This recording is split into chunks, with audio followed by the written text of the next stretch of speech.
The Dark Secret of WEATHEREND by John Bellairs. Chapter 4. When Anthony woke up the next morning, he felt as if he had been hit on the head with a hammer. Woozily, he turned his head and looked at the clock on his bedside table. It was 5 minutes after 10. Luckily, it was Sunday, and there wasn't anything crucial that he had to do that morning. Anthony sat up and peeled back the covers. He swung his legs out of bed and looked down, and then he got a shock.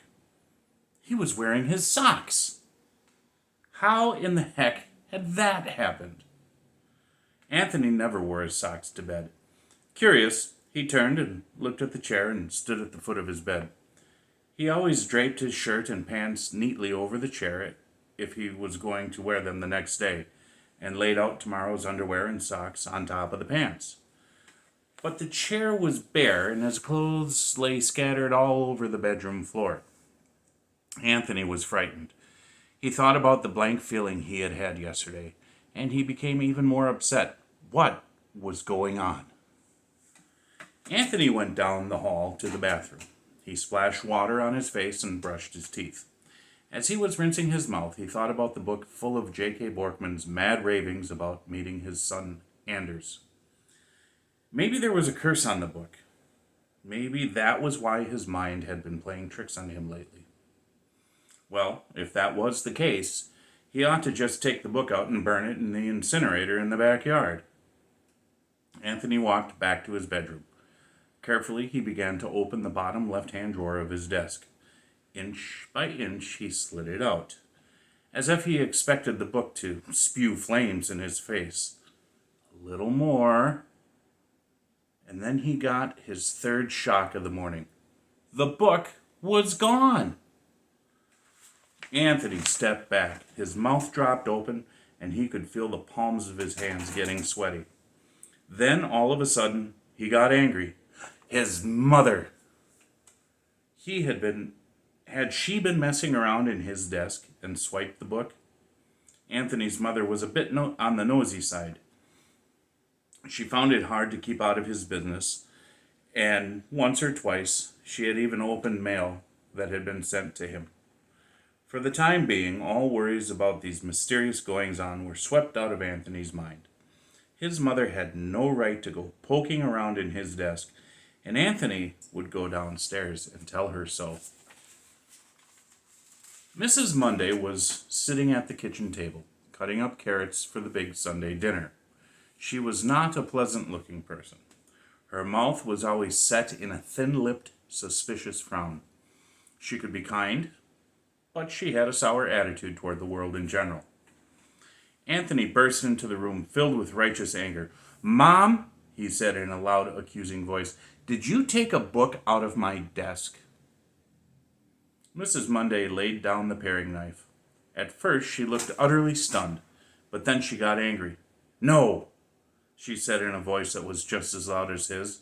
"No, I did not take anything from your desk, and I'll thank you not to go around making wild accusations. I try hard to respect your privacy, and I wouldn't dream of prying into your personal affairs." Mrs. Monday paused. "What sort of book was it?" she asked. Anthony was about to answer, but he hesitated. He didn't want his mom to find out about their expedition to the WEATHEREND estate. He shrugged carelessly. It was just a crummy old book with a leather cover. It was somebody's diary, I guess. I found it in a barn." "I see. Well, as I said, I have not been muxing about in your desk, and I haven't seen any book of that description anywhere in this house. And now I'd like to go back to fixing dinner." Anthony stared gloomily at his mother. He knew from her tone that she didn't have the diary, and if she did, she would have been evasive. But there was only anger in her voice now. So then what had happened to the blasted book? Had he been walking in his sleep last night? Had he taken the diary away himself while he was in a trance? But he had never walked in his sleep before. It was all very, very strange. "I'm sorry, Mom," he said at last. "I shouldn't have flown off the handle like that." Anthony smiled weakly at his mother. He wanted to smooth things over a bit so she wouldn't be mad at him about his accusation. Is there anything I can do to help? He asked timidly. Mrs. Monday smiled up at her son. You bet your life there is, she said. You can help me peel some potatoes. One sunny morning later that week, Miss Eels was up in the tower room of the library sorting magazines. She was wearing a blue denim apron, and an old-fashioned Turk's head feathered duster lay at her side. Miss Eels was kneeling down, and she was reading a thrilling story in the June 1951 issue of Cosmopolitan.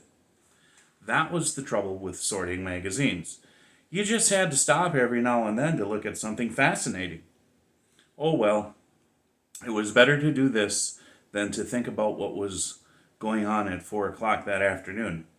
Miss Eels groaned. Mrs. Oxenstern was throwing yet another sweet little tea party up in the new genealogy room. It was enough to make you sick. First, the grand opening party, and now a tea for the Minnesota Genealogical Society. And who was expected to be there, all dressed up and looking sweet and saying nice, polite, boring things? Why, Miss Eels, the head librarian, of course. Miss Eels ground her teeth and sighed. Then she got up, brushed dust off her apron, and looked around in dismay at the tall, tottering piles of old, dog-eared magazines and journals. I have to get organized, she said to herself. At that moment, a blast of wind hit the tower, making the loose glass in the windows rattle. Gazing wistfully out at the park far below, she thought how badly she wanted to be out there, flying a kite. Bring! Miss Eels jumped a little and looked up at a small white plastic box mounted over the tower room's only door. Set in one end of the box was a small red warning light. It was blinking on and off, and the box vibrated as the alarm bell rang again. It meant that someone was at the main desk. Bring! The bell rang again. Whoever it was getting impatient. Miss Eels threw down her feather duster and bustled off toward the stairs. When she got to the main desk, Miss Eels found none other than Anders Borkman, glowering into space. He was holding a briefcase in one hand, and with his other hand he was jabbing the alarm button. Good morning, Mr. Borkman, said Miss Eels, and she smiled politely as she seated herself. I'm sorry there was no one here when you came in. So am I, said Borkman snappishly. I'm rather busy at present. I have one book to return and another to renew, and I'd appreciate it if you'd hurry. And with that, Borkman raised the briefcase and deposited it on the desk. With a fussy flourish, he undid the clasp and took out 2 books. One was a large blue tome called Weather Patterns of the Upper Mississippi Valley. The other was a small battered volume with a black oil skin cover. There was no title that Miss Eels could see, but a Dewey Decimal number had been printed on the spine in white ink. Borkman told Miss Eels that he wanted to renew the blue volume. The other was simply being returned. When the blue book had been stamped, Borkman took it and slid it into the briefcase. He nodded stiffly at Miss Eels and started to go. Nice day, isn't it? Said Miss Eels pleasantly as she pulled the black book toward her. Said Borkman, staring malevolently at her. Miss Eels met Borkman's gaze, and for some reason she wasn't afraid of him this time. I said, it's a nice day, isn't it? Borkman sniffed contemptuously. It may be, for some, but I prefer turbulent weather, storms and lashing rains and raging seas. I suppose my tastes are odd, but I feel that such weather rouses the spirit within one. It tests one's mettle. Miss Eels did not say what she thought about this rather pompous little speech. She merely shrugged and began flipping through her desk calendar. As Borkman went out, she glanced up at him quickly, and then she shook her head. She had been uncertain about him before, But now her mind was made up. Tests one's mettle. Your grandmother, she muttered under her breath. She hated phony, pretentious people. Miss Eels pulled the black book toward her and opened the front cover. And then she did a double take. She had never seen this book before. The frontispiece was a dark old woodcut that showed bearded men seated around a large table. The title page was done in Old English type and said, The Book of the Dead by Simon of Salisbury. Quid latet apparabit, nil inultum reminitibit. Venetius Fortunatus, London, 1873. Well, said Miss Eels to herself, this one is on me. I thought I knew most of the old books in this library.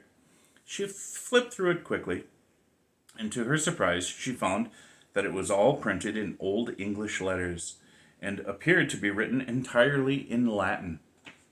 Miss Eels closed the book and frowned. What on earth was this book doing in the library anyway?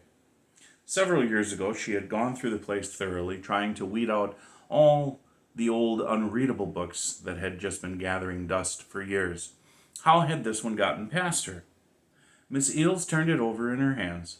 She wanted to pitch it into the nearest wastebasket, but since it appeared to be a real library book with a card in the catalog, she figured she'd better put it back where it belonged. Later, she could figure out how to get rid of it officially. With the book in her hand, Miss Eels headed back into the stacks. As she went, she sidled past a teenager who was standing on a stool, straining to reach a volume on the top rack. She glanced quickly at the long row of green Loeb Classical Library volumes.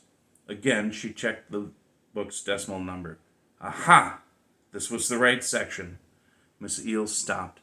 She saw a gap on one shelf and was about to stuff the black volume into it when something happened.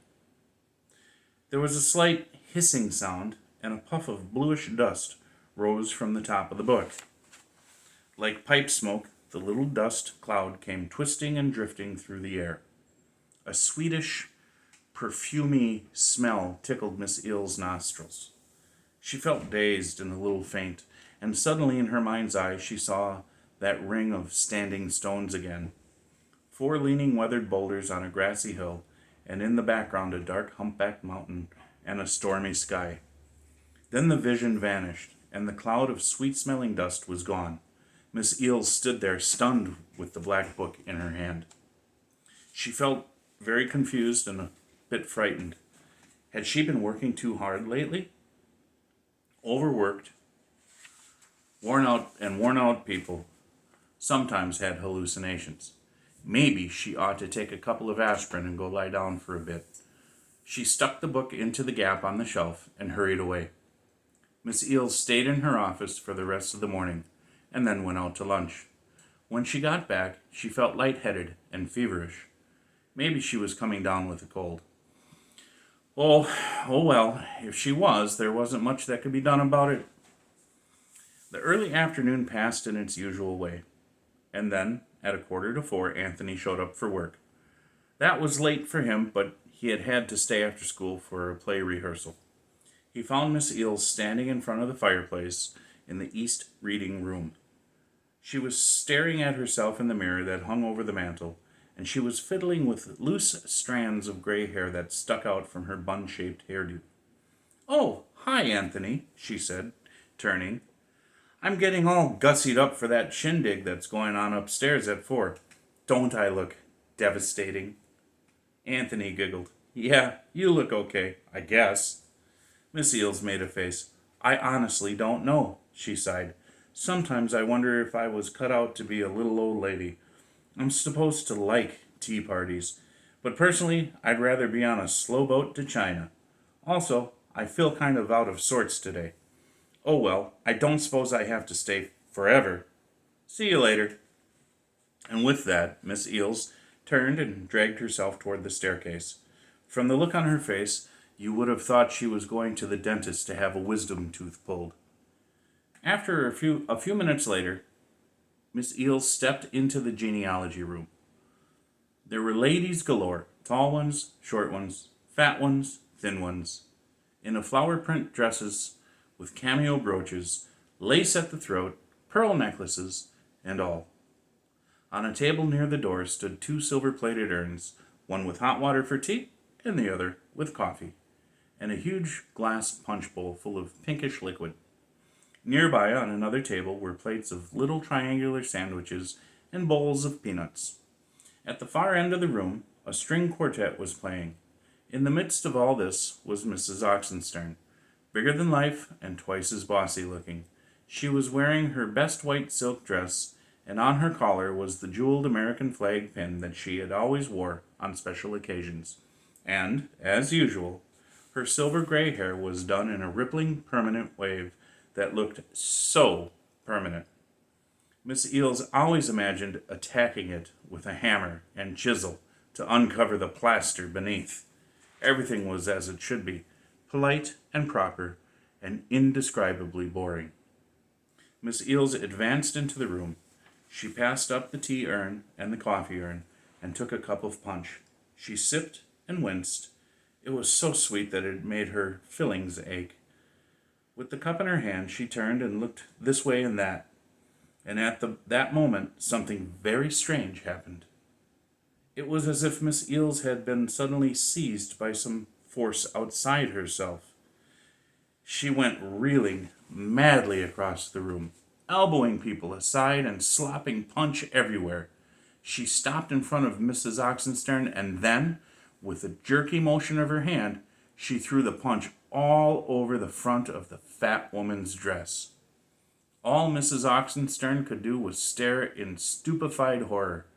Miss Eels was shocked, too. She tried to speak, but only a strangled sound emerged from her throat. Then the force took hold of her again and flung her back across the room to the table where the coffee urn was. Picking up 2 cups of coffee, one in each hand, Miss Eels went charging off. She raced the full length of the room as the bystanders ducked and dodged to get out of the way.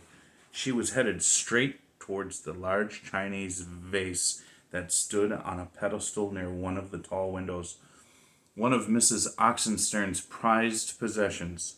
Mrs. Oxenstern had lent it to the library because she wanted the genealogy room to look spiffy. Everyone was too shocked to move. They all just stood watching in slack-jawed amazement as the head librarian of the Hoosac Public Library went cannoning into the pedestal. The vase rocked, fell, and smashed into smithereens. One cup went flying one way, the other flew another, and Miss Eels fell down on her back, unconscious. The party was over.